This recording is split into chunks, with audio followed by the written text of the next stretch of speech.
Everybody, it's Craig again. So it was hard to do a video of talking while the tractor's running, guys. The old two bangers, you know, were a little loud, but as you can see, the power steering is working the way it should. Now, we do have the hydraulic pump to the rear turned off right now, but it is in working condition. Again, guys, the paint job is absolutely beautiful. I mean, you don't see any tape lines. The tin work is perfect.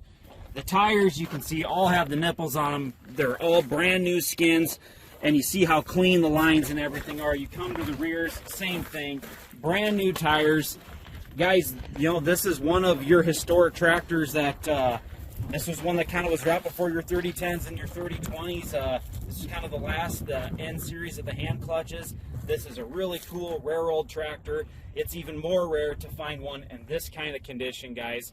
We're putting it on our end-of-year Christmas sale, so if you've been looking for that gift idea for that farmer in your life that's always wanted to collect one of these, you're going to have a hard time finding one this nice, this pretty, that runs this good and sounds this good.